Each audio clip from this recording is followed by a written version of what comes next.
must say another.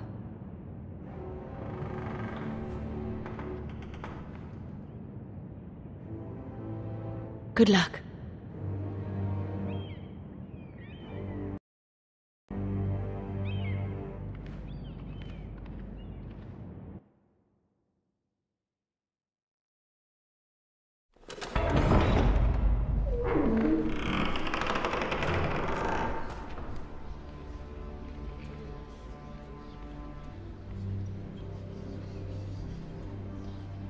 You can do this.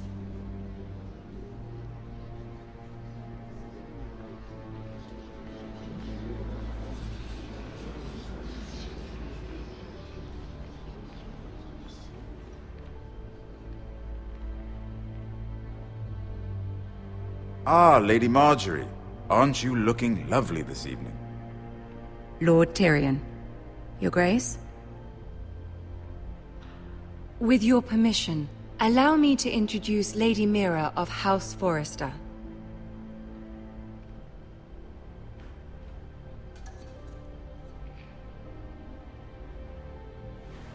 Your Grace. The girl knows her courtesies. Impressive. You may rise. House Forrester is a northern house loyal to the king. Are they? I beg your pardon, Your Grace. I wasn't talking to you. I want to hear from the girl.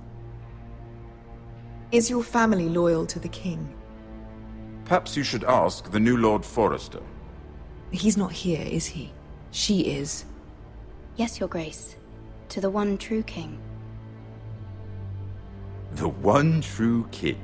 Yet she didn't say which. The girl is clever. She only meant— I don't care what she meant. I care what she said. I won't stand for impertinence from a girl of the North. If you would give her the chance to explain— Perhaps she can explain why the Forresters have been loyal bannermen to House Stark for centuries. A house of traitors.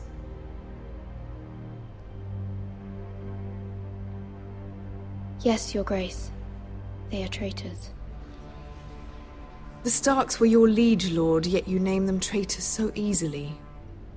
Is it any wonder you were so impertinent to ask which king deserves your loyalty, if you have any loyalty at all? Is your house willing to swear fealty to your new liege lord, Roose Bolton?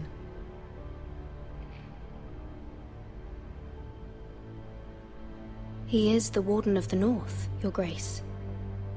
He is. And I the Queen Regent, and Tyrion the Master of Coin. The girl has a remarkable talent for answering questions while in fact saying nothing at all. Old allegiances are not easily abandoned. But now that the war is over, we must look to rebuild and forge new alliances. There are ships and shields to be built, and Joffrey will need a steady supply of ironwood for his armies. I'm told there are others who would happily serve that purpose, but I trust we can rely on House Forrester. Forster Ironwood does seem rather unique.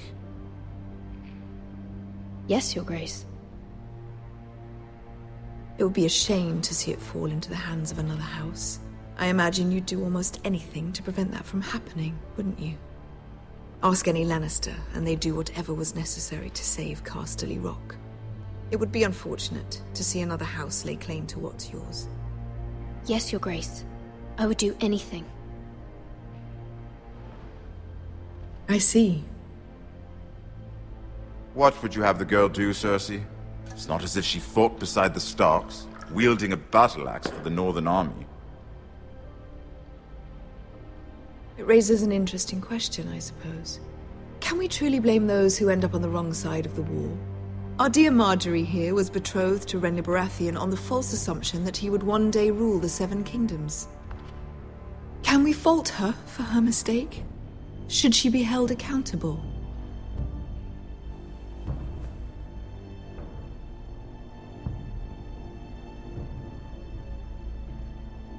It is not her place to say, Your Grace. The girl must have an opinion on the matter.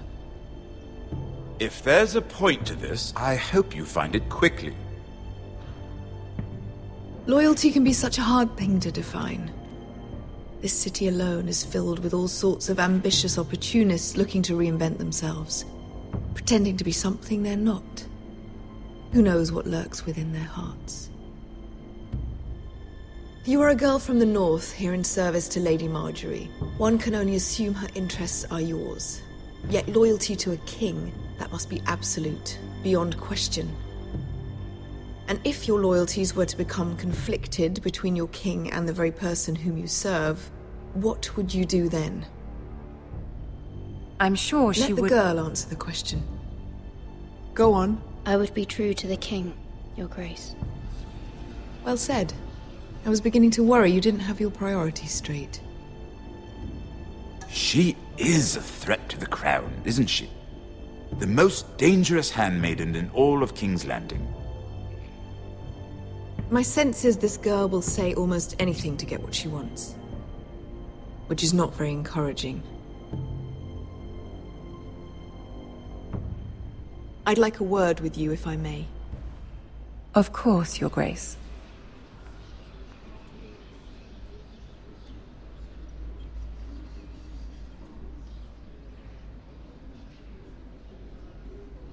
I'll walk you out. This may come as a surprise, but I met your father once, at the tourney at Lannisport. Even then he didn't trust Roose Bolton. We only spoke briefly, but your father struck me as an honorable man. You have my condolences for his loss. These would be trying times for your family, even under the best of circumstances. These are trying times, my lord. My family fears what might happen now that the Boltons rule the North. They must still answer to the crown.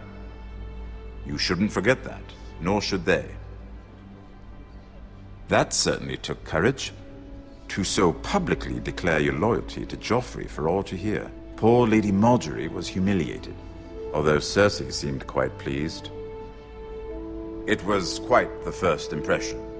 I, of course, found it all highly entertaining. I did it for Lady Marjorie. Rather odd, if that's what she asked of you. But I'm sure she has your best interests at heart. My sister and I have our differences. She takes great pleasure in her little charades. I take mine in thwarting them. We must find our amusements where we can. She threatened to give your ironwood to another house. It is the Master of Coin who decides such matters. The crown needs boats. Boats need wood, and I speak for the crown in this regard, not her. You can help my family. I suppose the crown could be persuaded to secure ironwood from House Forrester. Lady Marjorie might not look favorably on such an alliance, and it would infuriate Cersei. Although what would be amusing for me might prove rather dangerous for you and your house. Are you willing to risk that? It may be far too dangerous. It's a risk I'm willing to take, Lord Tyrion. Please. You are a brave girl, aren't you? I'll consider it. Now, if you'll excuse me, I promised Sansa I would join her for dinner tonight. 3 beautiful bottles of Dornish wine await my arrival. The mere thought of them makes me thirsty already. I hope we meet again. Nothing would make Cersei happier. Until then, be careful. This is not the North. King's Landing can be a nest of vipers to the uninitiated.